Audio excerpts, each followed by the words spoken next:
Mr. Hedrick. Good morning, Your Honors. Good morning. If it pleases the court, my name is Joshua Hedrick of Knox County. I've never been athletically superior to anyone, but I would like to reserve 2 minutes of my time for rebuttal argument. Well, I played in the band at Oak Ridge High School, so don't feel too bad about that. Well, I'm certainly not the man to challenge you on it. No. If the court please, I'm here on behalf of Mr. Sidarious Jackson. How much time did you ask for? 2 minutes, Your Honor, please. All right. Sorry. 2 minutes rebuttal. Go right ahead. If the court please, Mr. Jackson's conviction should be reversed for several reasons. In my written brief, which I know the court has reviewed carefully, I raised a number of issues. I'd like to use my time today to highlight just a few and rely on my written submission for whatever we haven't got time to speak about by the time we're done. I'd like to talk first about the error in denying the motion to sever. So in this case, Mr. Jackson was charged with a number of offenses. There was the murder of Mr. Washington. There was drug sales occurring at various places in Knox County, and then there was the possession of some drugs that were found at the time Mr. Jackson was arrested. And so there was a motion to sever filed, and it dealt with severing. There was a request to sever the drug cases and the homicide case from one another, as well as a request to sever the possession of drugs from the drug sales. I'd like to talk first about severing the drug cases from the homicide. This court, in light of the Edie case, I think this panel particularly is well aware of our rules regarding severance and the Halleck rule, and the idea that a larger plan or conspiracy requires a plan that has a readily distinguishable goal that operates toward the future with such force as to make these other offenses likely. And so what we need here is an overarching plan that connects the homicide to the drug cases in order to survive this motion to sever. So the trouble that we have is the proof before the court is that the homicide is not linked to the drug cases in any way that makes one or the other more probable. That is, the proof of the drug cases does not make the homicide more probable. The proof of relating to the homicide does not make the drug cases more probable. When we look at the record from the severance hearing, we had essentially two law enforcement officers testifying about the case. It was Investigator Thurman, and Investigator Thurman testified that his investigation indicated that the plan to kill Mr. Washington arose as a result of Mr. Washington's refusal to go to California and do some work on behalf of the gang, some criminal activity on behalf of the gang, and that's volume 30 at 76. So that's one possible cause. The other possible cause comes from Investigator Jinks. Investigator Jinks testified at the same hearing that his investigation indicated that Mr. Washington was killed because Mr. Washington committed a robbery and did not share the proceeds of the robbery with the gang, as apparently he had an obligation to do. And that's volume 32 at page 89. So the trial court is given two explanations for the homicide, neither of which involves the drug sales. And when the case comes on for trial... What was the reasoning that the trial court gave? So the reasoning that the trial court gave, it appears in volume 32 at page 136, I think 135 to 136 probably more accurately. The trial court says that it shows, I'm reading from line 9 at 136, it shows the lengths that these men would go to preserve the integrity of the gang and preserve the integrity of what was happening there at Louise, meaning the drug sales. And then the trial court goes on to say, I don't think this is entering into the 404 analysis. I don't think any juror hearing proof of a conspiracy would be overly shocked or view the defendants with prejudice to know that they have engaged in a homicide. And discussion of the 404 question, I think, is a little premature until we resolve the question of common scheme or plan. But what the trial court essentially rules is that because the state alleges the drugs are being sold by a gang, then anything involved in the gang the gang's operations, I guess, for lack of a better description, is part of a common scheme or plan. The difficulty with that reasoning is that the detectives also testified that they had no way to connect the drugs that were sold with the gang itself. So when we look at volume 32 at 91, they testified they don't know the source of supply of the drugs, and that it is common. Investigator Jenks testified as an expert in narcotics investigation, volume 32 at 41, that some gang members engage in conduct outside the structure of the gang, and that some gang members have sources of supply outside the structure of the gang. So it is inaccurate. It does not follow to say that because they're selling drugs, the drugs must be from the gang, because the state's own investigator, their own expert, says that's not necessarily true. It's not a conclusion we can automatically draw. So then the question then becomes, if you are just people in a gang doing crime, is that a common scheme or plan? And that's the Halleck problem, right? Because in the case of State versus Halleck, I'd say that's the Halleck problem. I think the court knows what I'm speaking about.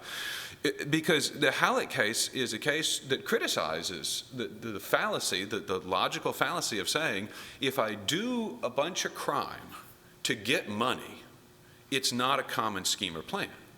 Well, so in Halleck, if we're talking about robberies, if we just change the word robberies to drug sales, if I do a bunch of drug sales to get money, that's not a common scheme or plan. That's just me taking the opportunity to make money by selling drugs here and selling drugs here, especially if we can't say that I have a common source of drugs. If on Monday I get drugs from Johnny and sell them to Steve, and on Tuesday I get drugs from Donna and sell them to Ann, those are just me doing crime. It's not a common scheme or plan. So then, to then expand that, to say that the gang operation, because regardless of which theory of why Mr. Washington was killed you follow, whether it was his failure to go to California or whether it was his failure to share robbery proceeds, neither of those fit with a common scheme of drug dealing such that it would make it more likely that the idea that drug dealing, even if we accept that drug dealing is the common plan, there's nothing about that makes it more likely that a homicide would occur. And if we accept that the common plan is, if the state claims that the common plan is make money with crime, which is basically what they're claiming here, that fails Halleck. That's the problem that Halleck says you should not do that. So for those reasons, respectfully, it was error to fail to sever the homicide from the drug cases. And the problem with that error, I think, respectfully to the trial court, is that the trial court's observation that a juror would not be overly shocked or view the defendant with prejudice to know they've engaged in a homicide, respectfully, is a very difficult observation or conclusion to defend. And I say that because I don't think any person, sometimes in the criminal justice system, we tend to get a bit jaded and a bit cynical about the nature of humanity. But I think that your average person, your average juror, if you put them in the jury box and you said, we're going to talk to you about the drug dealing, this man, we're going to prove to you that this man is a drug dealer and he sells drugs. And they say, all right, I'll listen to your proof about drug dealing. And then you say to them, oh, also he killed a man. I cannot imagine a scenario where that is not something that sticks in the mind of the jurors, where that is not prejudicial. I can't think of anything more prejudicial than an unrelated homicide. Because other than some particularly difficult, other than cases involving children, I can't think of a worse offense than homicide. So when we talk about prejudice to the jury, I find it difficult to support. And so I think that the error here cannot be harmless, because in terms of the drug cases, and when it comes down to it, frankly, the drug cases were the greater problem. By the time the trial was over and Mr. Jackson was convicted and sentenced, the time from the drug cases is where Mr. Jackson's prison sentence, the bulk of his prison sentence comes from. And so that drug case was tried with this prejudicial information front and center with the jury, when it shouldn't have been, because they were unrelated. There should have been a trial for the homicide, judged on its merits, on its facts, and a trial for the drug cases judged on their merits and their facts. I'll suggest to the court, unless there's anything else to discuss about that, that the trial court also erred by denying the motion to dismiss the gang enhancement counts. Prior to trial, I'm moving on to the questions about the indictment now. Prior to trial, there was a motion to dismiss the gang enhancement counts in this case. The indictment alleged that they should be enhanced by gang involvement, and as this court knows, since the Bonds case, there was a requirement for due process that there be a nexus between the crime and the gang involvement, and that case caused the legislature to amend 4035-121, specifically 121 section B2, to require that the crime that is to be enhanced be either committed at the direction of, in association with, or for the benefit of the gang or a member of the gang. So there are three ways that a nexus can be established. We know from our law that the indictment must contain a factual allegation to support every element of the offense. In our current indictment, there is no allegation of a nexus. And because there's no allegation of a nexus, we have a couple of problems that arise. The first problem that arises is we don't know if the grand jurors, if Mr. Jackson is being tried for the same thing the grand jurors found. That is, if the grand jurors found that it was done at the direction of the gang, but the trial jurors found that it was done for the benefit of the gang, then we have a difficulty of the right to be tried only upon the findings of the grand jury. And then if you take that to its logical next step, you have the difficulty of, if 6 of the jurors believe that this was done at the direction of the gang, and 6 of the jurors believe that this was done for the benefit of the gang, but not vice versa, then you lack unanimity in your verdict, but you'd never know, because the jury doesn't know that they have to consider that. And they don't know necessarily that they must be unanimous, because we don't know what they're considering. Is this argument that you're making? Yes, Your Honor. Have we spoken to this issue post Bonds, that the indictment must somehow allege the nexus? So there are cases. Forgive me for not having a citation ready, but there are cases that suggest that citation to the statute is sufficient. The difficulty I'm urging with the court is that because the statute has 3 ways, it should not be permitted in a case like this. That there should be some allegation of the nexus, and I consider it. Although this is an enhancement, I consider it like, excuse me, so that the defendant knows what is being defended against. But that's a good point, though. The statute is for enhancement purposes. Right. It's not something then that the jury has to determine. Well, respectfully, I think that the jury does need to determine it as an Apprendi issue, because it is somewhat because of the way it interacts with the ranges. I don't think it's the same as an statutory enhancement factor that a judge could do. I think a jury must make a judgment on that. I think it's a jury issue, not a judge issue. And so that's why the jury needs that guidance. But more importantly than the jury needing that guidance is going into trial is the defendant needs to know what he's defending against, so that when we get to the end and the judge instructs the jury,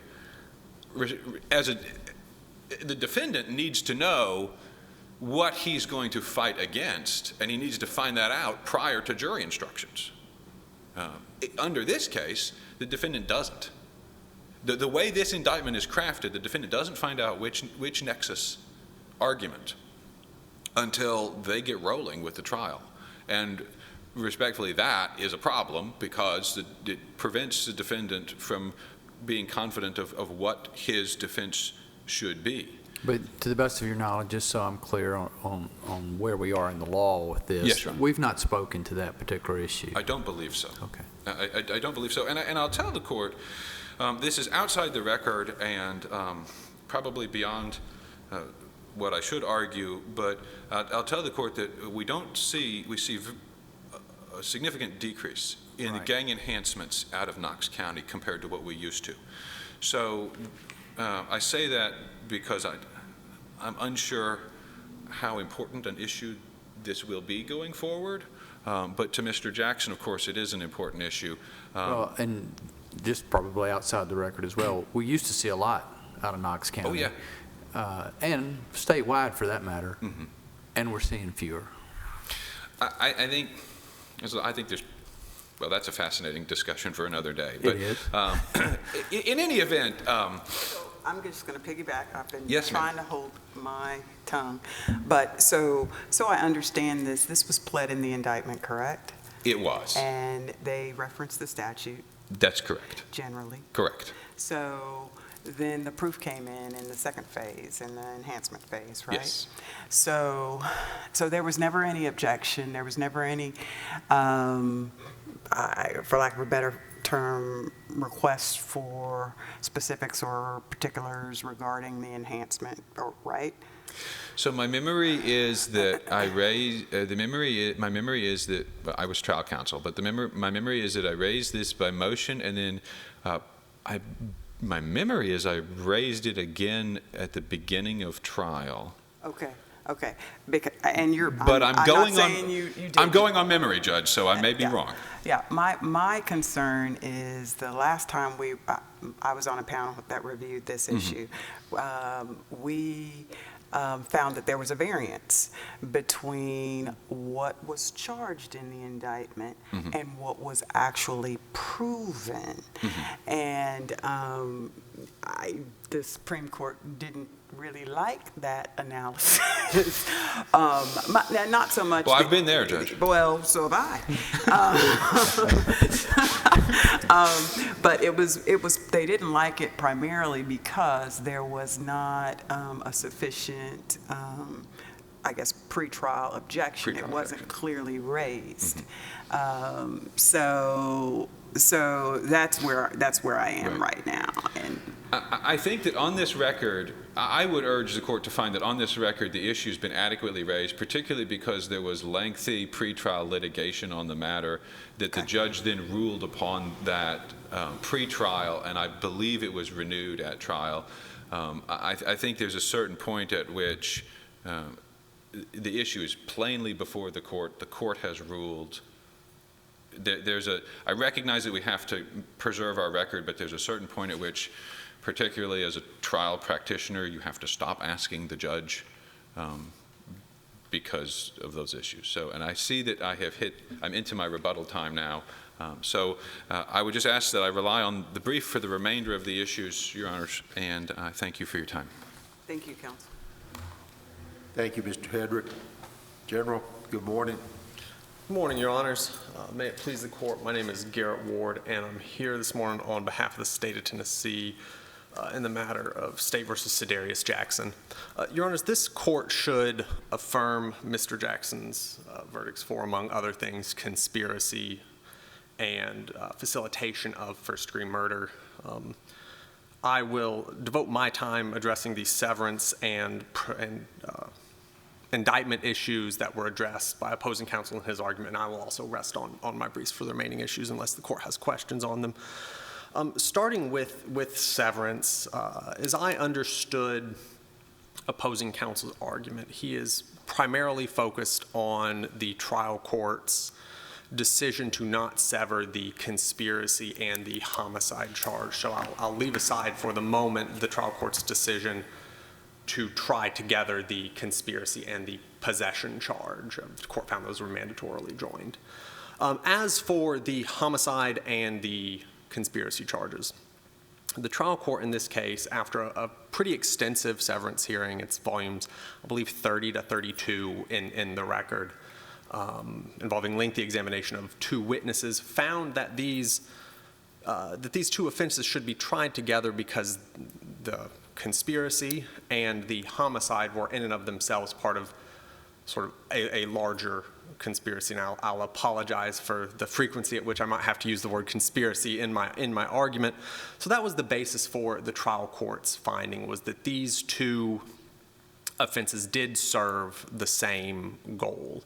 The specific goal that the trial court found was not some general notion to do crime, was not some general notion to make money, but that the conspiracy and the homicide were both committed in the service of this overarching plan to manufacture and sell crack cocaine out of the residence on Louise Avenue.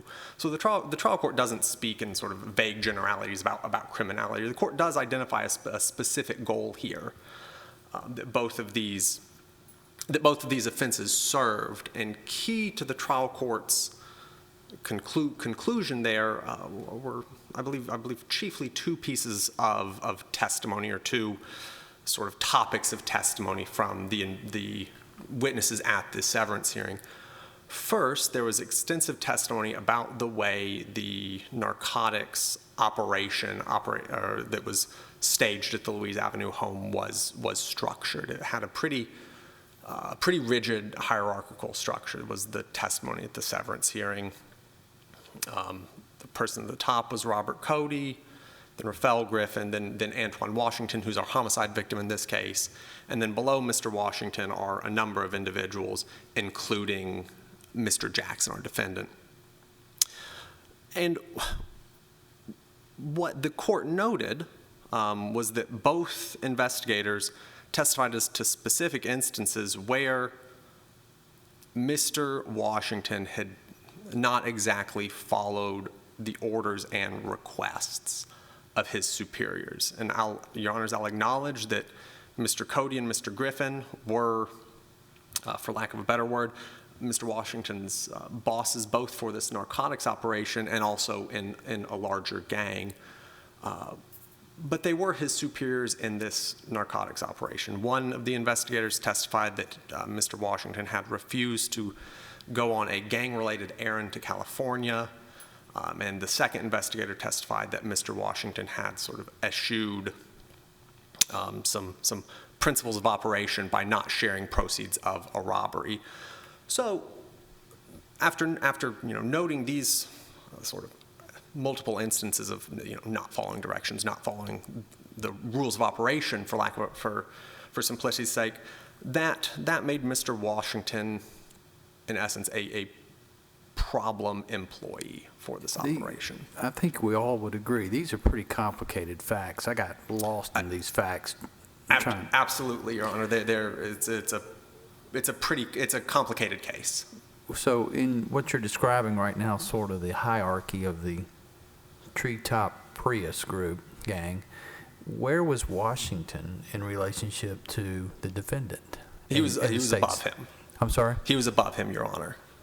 He was above Mr. Jackson? Yes, Your Honor. The hierarchy of the operation as developed at both the severance hearing and at trial was that sort of the top 2 individuals in this gang were, and in the operation, were Mr. Robert Cody and Mr. Rafael Griffin.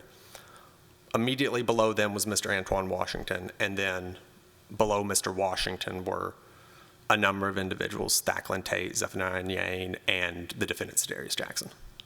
And somehow this chain of custody or level of importance or whatever had something to do with the trial court allowing or denying the motion to sever the murder. Yes, Your Honor, and the reason is so for Mr. Cody, Misters Cody and Griffin, who are at the top here, there becomes a point where Mr. Washington, who's their number 3, has, in their eyes, demonstrated himself to be an unsatisfactory employee. And the testimony at the severance hearing was that and the way this operation was structured, Mr. Washington's sort of repeated infractions against the way the operation should be conducted posed a risk to the overall security of this narcotics operation. It's pretty extensive, incredibly lucrative, and needs to remain undetected. So now there is, in the middle of this hierarchical structure, a problem employee that Mr. Cody and Griffin decides needs to be sort of cut out of the operation. And to do that cutting out, they reach down to, among other people, Mr. Jackson. Well, he certainly carried out the command. I believe the record showed he was shot 20 times. Is that correct? Yes, Your Honor. Mr. Washington was shot a number of times. But I guess that's why I'm just trying to sort all these facts out. It was somehow the trial judge's conclusions and the state's position that this Mr. Washington had to be eliminated to keep the industry going. In essence, Your Honor, that's a good way to summarize it. That not only, sort of with any industry employees doing what they're told is necessary for baseline productivity, but that's particularly true when your industry is one that needs to remain out of sight of the law. I understand that, but I thought the trial court, or not the trial court, the facts also established that the reason the victim was killed was because he refused to go to California to commit a killing. And I don't remember what the other one was, but it had nothing to do with the operations of the drug conspiracy. I mean,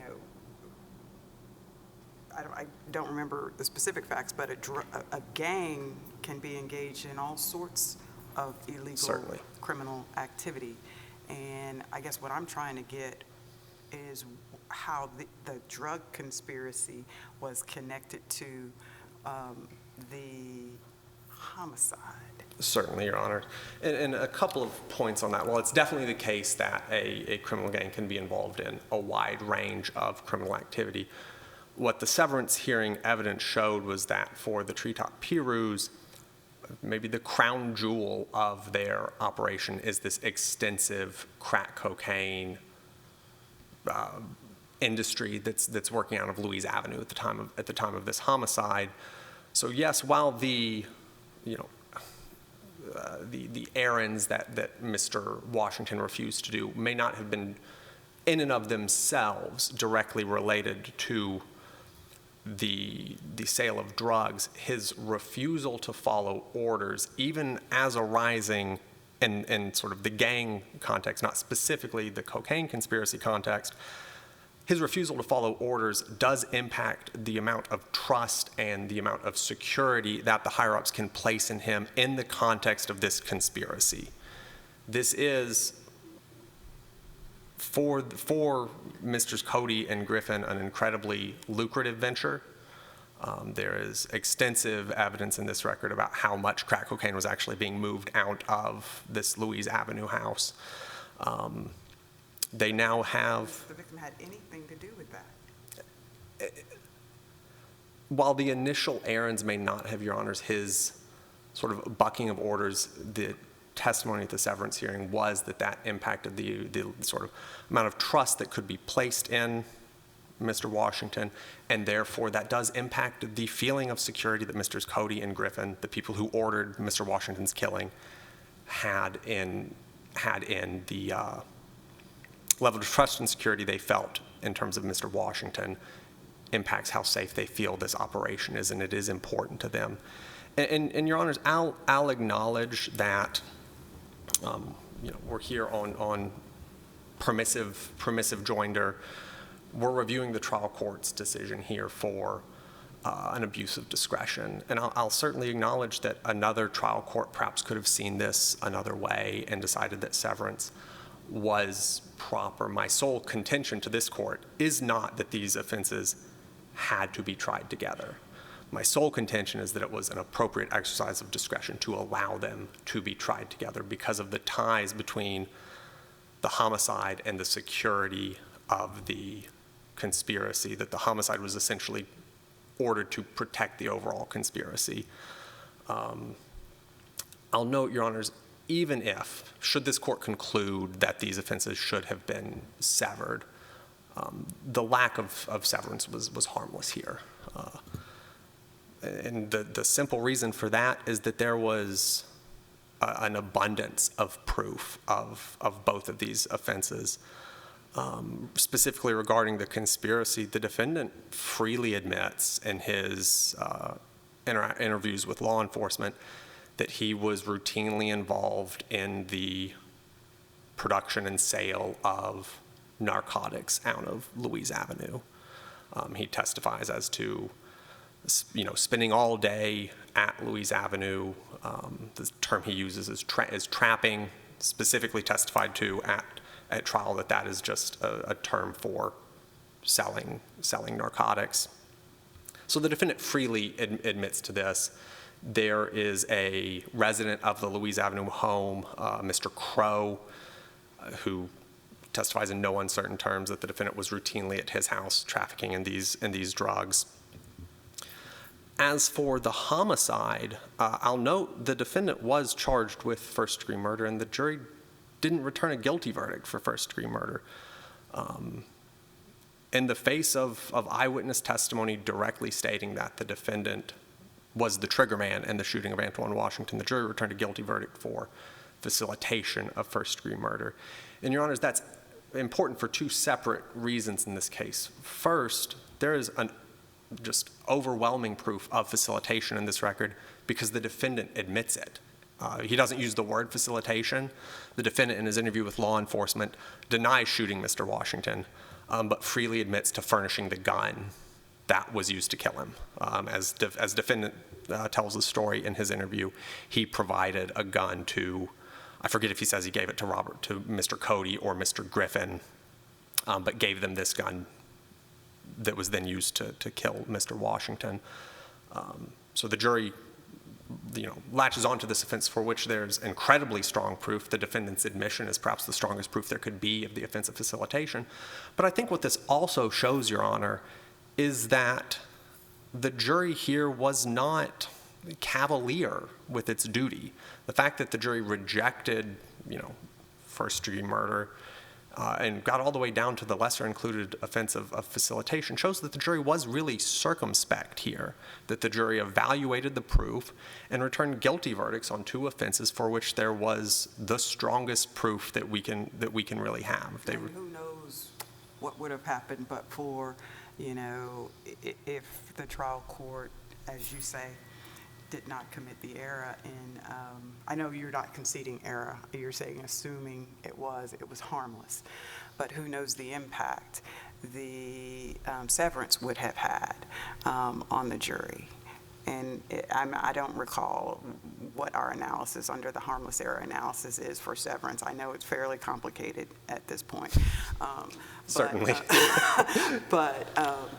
But I understand your argument, but my response is, but for a proper severance, we still don't know what a jury would have done. Your Honor, I think given the strength of the proof, even if these had been presented in separate trials, the outcome would have, at best for defendant, it would have been the same, and potentially would have been. Potentially could have put him in a worse situation where the jury is just hearing this proof of the homicide. You don't have this jury who's able to sort of weigh all of the defendant's behavior at once, and then, as demonstrated by this record, get down to facilitation, which is what the defendant admits to. But regardless of how these cases were presented to a jury or presented to two juries, the indisputable fact is that the defendant would have admitted to routinely trafficking narcotics out of Louise Avenue, which is the basis for the conspiracy charge, and would have freely admitted to furnishing the gun that was used to kill Antoine Washington, which is sort of textbook facilitation. And there is, in context of evaluating harmless error for severance, it is vitally important how strong, maybe there's no more important factor than the strength of the proof underlying these two charges. Maybe, Your Honor, if there were indeed error and these were really close cases on conspiracy and facilitation, there'd be a closer call on harmlessness. But in this case, with the strength of the proof on these offenses, the lack of severance, if it was indeed error, would be harmless. Well, General Ward, let me ask you this. If we agree with the defendant's argument that it was error to deny the severance, do we reverse it all and send it back for a new trial with an order that the trial court sever these offenses? Your Honor, if the court were to find that severance was error and that error was harmful, Yes. that would be the appropriate course of action. So we'd have to reverse everything. Perhaps in this court's analysis, it's not necessarily demanded in severance cases where the court finds error. It's not necessarily demanded that all charges get reversed. I've seen opinions from this court where cases have been severed and the court has found harm as to one count, but not as to the other. That would be an option. Well, as best I understand these complicated facts, that seems like the only option, if we find it was error to not grant the severance. And Your Honors, I contend to this court that even if this court finds error, that on the strength of the proof in this case that the defendant, and it is his burden in this context to demonstrate harmfulness, that he has not demonstrated that this error more probably than not affected the verdict, because he confesses to facilitation and to conspiracy, maybe not by name, but his description of his own actions fits almost to a T the elements of these offenses. Turning briefly, Your Honors, to the presentment issue. Your Honors, the defendant's argument seems to be that the state's presentment fails because it didn't specify whether this was for the benefit, at the direction, or in association of factual nexus for the purposes of gang enhancement. Your Honors, what the presentment did do, though, which the Tennessee Supreme Court has said is both statutorily and constitutionally sufficient, is cite to the statute. Pages 10 to 14 of the technical record contain the specific gang enhancement presentment. It cites to the statute. While it does not specify sort of a theory of a nexus theory, that's not required to be a sufficient charging document. What is required is some factual basis for the offense and citation of the statute. We cite to the statute, and then I won't sit here and read the presentment to the court. The presentment for these gang-enhanced charges, each one is 2 complete pages. There are extensive facts for each of these gang-enhanced charges. Both the citation to the statute and the sort of vast amount of facts provided well put the defendant on notice of what he was being charged with and what he was having to defend against. And I'll briefly touch, Your Honors, Judge McMullen, I believe you asked a question of how exactly this was raised below. And certainly my recollection of the record is similar to opposing counsel's. This was raised below, but it was raised in the dismissal context. My recollection of the way this issue was treated pre-trial was opposing counsel's, or the defendant cited to the indictment, said this isn't enough, therefore dismissal. I don't believe there was, perhaps if there had been a request for a bill of particulars or some further specification, maybe that from my recollection of the record didn't occur, that might have put the defendant in a slightly different position. But in terms of evaluating the overall validity of this charging document, it put the defendant on notice of what he was being charged with and the facts on which that lay. Unless this court has further questions, we'd ask that you affirm. Well, let me engage you just a second in the CLE continuing education discussion that we had with it. Are we seeing less of these enhancements across the state? Mr. Hedrick would, because he engages in trial practice in Knox County, probably has a better grasp specifically on Knoxville. I can say from the appellate perspective, that's probably true. I don't have statistics or anything off the top of my head, but there's probably been an overall reduction in these cases throughout the past few years. Just curious. Thank you.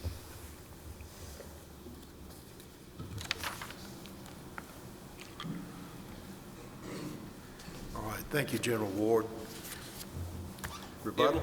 If the court please, just very briefly by way of rebuttal, the concern that I think the court should consider in terms of the argument the state poses is that it almost creates a gang exception to the common scheme or plan, because to accept the state's theory is that if you have an allegation that the defendant is involved in a gang, that allows you then to make whatever you can think of a common scheme or plan, especially if the argument is it falls under the common scheme or plan because he doesn't do what we tell him to, especially since there's no proof other than the investigator's supposition that that's why. Then any crime could be.